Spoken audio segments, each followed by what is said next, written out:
우리의 삶에는 어느 날 갑자기 마음이 예민해지고 작은 일들 속에서도 이유를 알 수 없는 의미를 느끼게 되는 순간들이 찾아옵니다. 평소처럼 지나가던 일들이 유난히 크게 다가오기도 하고 익숙했던 하루가 낯설게 느껴지기도 하며 마음 깊은 곳에서 설명하기 어려운 움직임이 일어나기도 합니다. 이런 변화는 단순한 감정의 흔들림이 아니라 하나님이 우리의 삶을 다루기 시작하셨다는 신호일 수 있습니다. 하나님은 응답을 준비하실 때 먼저 우리의 내면을 만지시고 마음의 방향을 바로잡으시며 응답을 받을 수 있는 자리로 조금씩 이끌어 가십니다.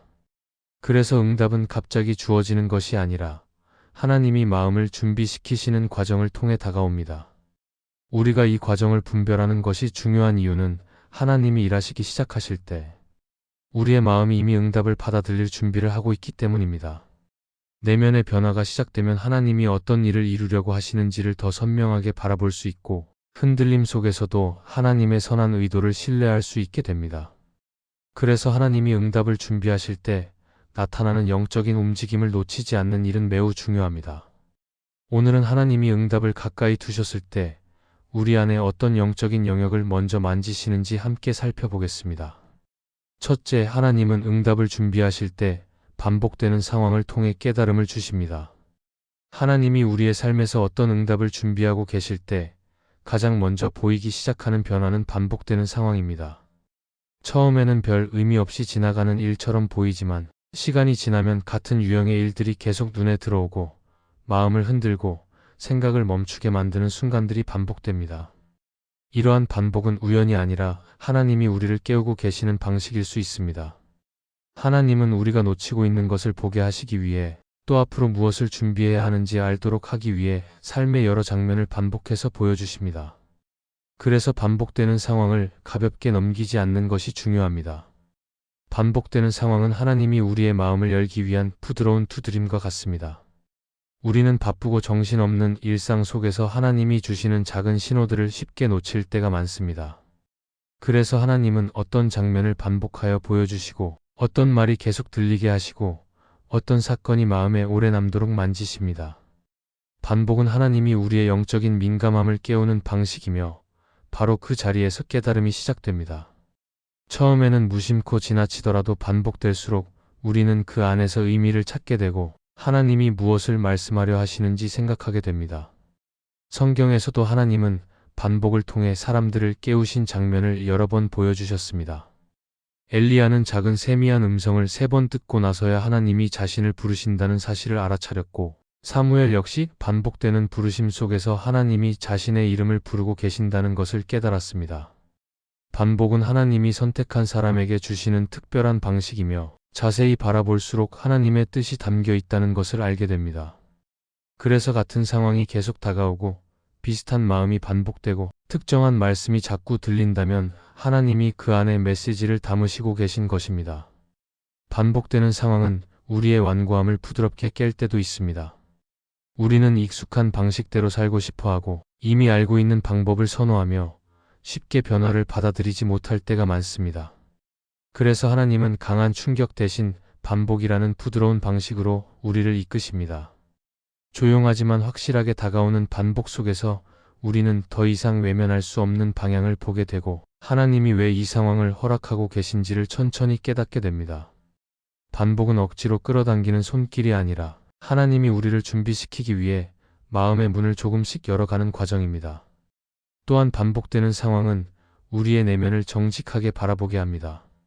같은 문제가 반복되면 그 안에는 반드시 하나님이 다루고 싶은 영역이 있습니다. 우리의 성품일 수도 있고 마음의 상처일 수도 있고 인내나 믿음의 부족일 수도 있습니다. 하나님은 그 부분을 고치고 치유하고 성장시키기 위해 같은 상황을 여러 번 경험하게 하시며 그 반복 속에서 우리가 스스로 깨달을 수 있도록 도우십니다. 깨달음은 억지로 만들어지는 것이 아니라 반복되는 경험을 통해 마음이 열릴 때 자연스럽게 주어지는 선물과 같습니다. 그러므로 반복되는 상황이 찾아왔다면 그것을 문제로만 보지 말고 하나님이 무엇을 보여주고 계신지 생각해 볼 필요가 있습니다. 반복이 깊어질수록 깨달음도 깊어지고 하나님이 주시려는 응답도 점점 가까워지고 있다는 신호일 수 있습니다. 하나님은 반복이라는 표식을 통해 우리의 발걸음을 이끄시고 놓쳐왔던 부분을 보게 하시며 응답을 받을 수 있는 마음의 상태로 준비시키십니다. 혹시 지금 반복되는 상황 때문에 마음이 무겁다면 그것은 하나님이 응답을 위해 다루고 계시는 자리일 수 있습니다. 반복은 지치게 만드는 것이 아니라 응답이 가까이 왔다는 조용한 신호가 될 수 있습니다. 그래서 이 시간을 두려워하기보다 하나님이 어떤 의미를 담아두셨는지 천천히 바라본다면 반복 속에서 하나님이 준비하신 길을 발견하게 될 것입니다.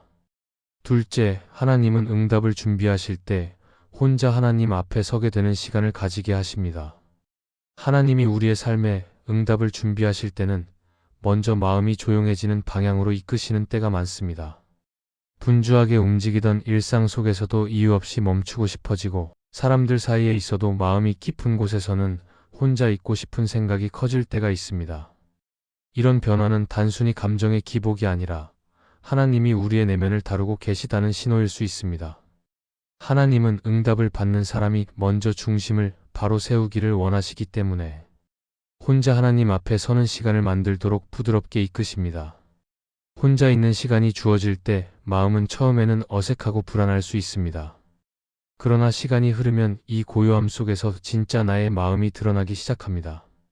바쁘게 움직이던 때에는 미처 보지 못했던 감정들이 떠오르고 마음속 깊은 생각들이 하나씩 정리되며 무엇을 진심으로 원하는지 다시 바라보게 됩니다. 하나님은 이러한 과정을 통해 우리의 마음을 정돈하시고 응답을 받을 준비가 되어 있는지 점검하게 하십니다. 응답은 단순히 어떤 일이 해결되는 것을 의미하는 것이 아니라 그 일을 감당할 수 있는 내면의 자리까지 준비되는 것을 포함하기 때문입니다. 혼자 있는 시간을 통해 하나님은 우리의 시선을 다시 하나님께 고정하게 하십니다. 사람의 시선과 세상의 소리가 줄어들면 우리는 자연스럽게 하나님께 귀를 기울이게 되고 잊고 지냈던 기도의 마음이 다시 살아나며 하나님과의 친밀함이 회복되기 시작합니다. 이때 마음속에서는 하나님께 의지하고 싶은 갈망이 생기고 기도하지 않고는 견딜 수 없는 자리로 나아가게 됩니다.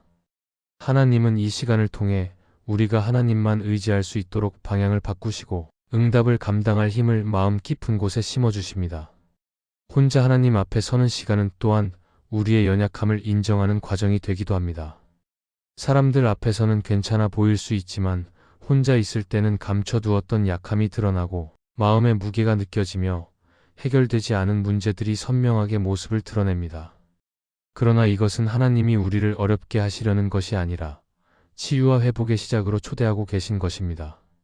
하나님은 우리의 솔직한 모습을 기뻐하시고 그 열린 마음 위에 응답을 세워 가십니다. 그래서 혼자 있는 시간은 약해지는 시간이 아니라 하나님으로부터 힘을 새롭게 공급받는 시간이 됩니다. 또한 하나님은 혼자 있는 시간을 통해 우리의 삶에서 필요 없는 것들을 내려놓게 하십니다. 오래 붙잡고 있었던 걱정, 사람들의 기대, 내려놓기 어려웠던 욕심 등이 조용히 정리되기 시작하며 마음이 한결 가벼워집니다. 마음이 정리될수록 하나님이 주시려는 응답이 더 선명하게 다가오고 그 응답을 어떻게 받아야 할지도 마음속에 자리 잡기 시작합니다. 그래서 혼자 있는 시간은 응답을 향한 준비의 자리이며 하나님이 응답을 가까이 두셨다는 중요한 신호입니다. 만약 지금 주변의 소리가 작게 느껴지고 혼자 하나님 앞에 머무는 시간이 늘어나고 있다면 그것은 하나님이 응답을 준비하고 계시는 과정일 수 있습니다. 하나님은 이 고요한 시간을 사용하여 우리의 마음을 세우시고 앞으로 다가올 응답을 온전히 받을 수 있도록 준비시키십니다. 그러므로 이 시간을 불편한 시간으로 여기지 말고 하나님이 어떤 마음을 다듬고 계시는지 조용히 바라본다면 혼자 있는 이 시간이 오히려 하나님의 응답이 가까워졌다는 은밀한 신호가 될 것입니다. 셋째, 하나님은 응답을 준비하실 때 스스로의 연약함을 깊이 보게 하십니다. 하나님이 우리의 삶에 응답을 가까이 두실 때는 마음이 강해지는 것보다 먼저 약해지는 경험을 하게 될 때가 많습니다. 평소에는 아무렇지 않게 넘기던 일에도 쉽게 흔들리고 자신감 있게 바라보던 부분에서도 불안이 올라오며 스스로 기대하던 모습과 실제의 모습 사이에서 마음이 복잡해지는 순간들이 찾아옵니다. 이런 변화는 실패나 부족함 때문이 아니라 하나님이 우리의 내면을 더 깊은 자리로 이끌고 계시다는 신호일 수 있습니다. 하나님은 응답을 준비하실 때 우리의 연약함을 드러내도록 허락하시고 그 연약함을 통해 하나님만 의지할 수 있도록 마음을 정리하십니다. 스스로의 연약함을 보게 되는 과정은 결코 편안하지 않습니다. 그 안에는 피하고 싶었던 감정도 있고 오래전부터 쌓여있던 두려움도 있으며 아직 해결되지 않은 문제들도 함께 드러납니다. 그러나 하나님은 이러한 순간들을 통해 우리가 더 이상 스스로의 힘만으로 걸으려 하지 않도록 방향을 바꾸십니다. 연약함을 인정하는 자리에서 비로소 하나님께 마음을 열게 되고 하나님은 그 열린 마음 속에 새로운 힘을 채우시기 때문입니다. 그래서 이 과정은 우리를 약하게 만드는 시간이 아니라 응답을 감당할 수 있도록 준비시키는 은혜의 시간입니다. 연약함을 보게 될 때 우리는 자연스럽게 자신의 한계를 깨닫게 됩니다. 이전에는 능력으로 할 수 있다고 생각하던 일들이 갑자기 무너지는 것처럼 느껴지고 자신이 할 수 있는 일이 얼마나 작은지 깊이 느껴지기도 합니다. 그러나 하나님은 바로 그 자리에서 우리를 세우십니다. 스스로 할 수 없다는 고백은 절망이 아니라 하나님이 일하실 공간이 열렸다는 뜻입니다. 우리의 손에서 힘이 빠질 때 하나님이 주시는 힘이 들어오기 시작하고 우리의 계획이 멈출 때 하나님이 준비하신 길이 열리기 시작합니다. 또한 연약함을 보게 되는 시간은 우리의 마음을 더 부드럽게 합니다. 사람에 대한 시선이 달라지고 이전보다 더 이해할 수 있는 마음이 생기며 작은 일에도 감사가 깊어집니다. 하나님은 이 과정을 통해 우리의 성품을 다듬으시고 응답이 왔을 때 교만하지 않도록 마음을 준비시키십니다.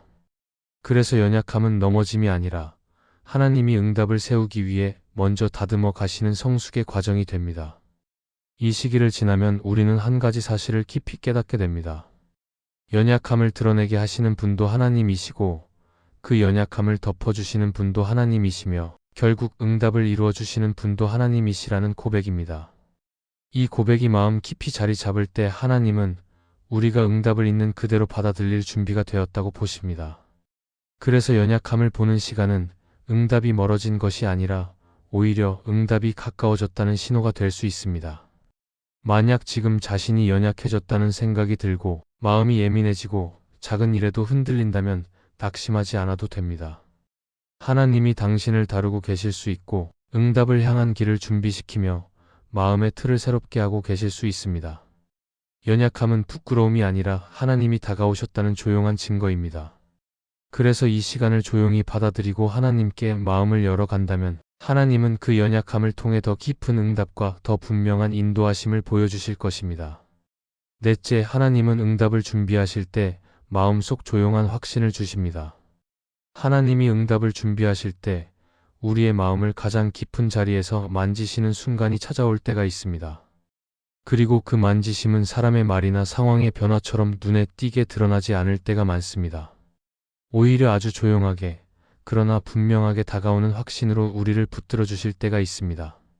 겉으로는 아무것도 달라지지 않았지만 마음 한편에서 포기하지 않아도 된다는 작은 힘이 일어나고 계속 걸어가도 괜찮다는 평안이 생겨나는 것입니다. 그래서 우리는 이 확신이 스스로 만든 감정이 아니라는 것을 시간이 지날수록 더 깊이 알게 됩니다.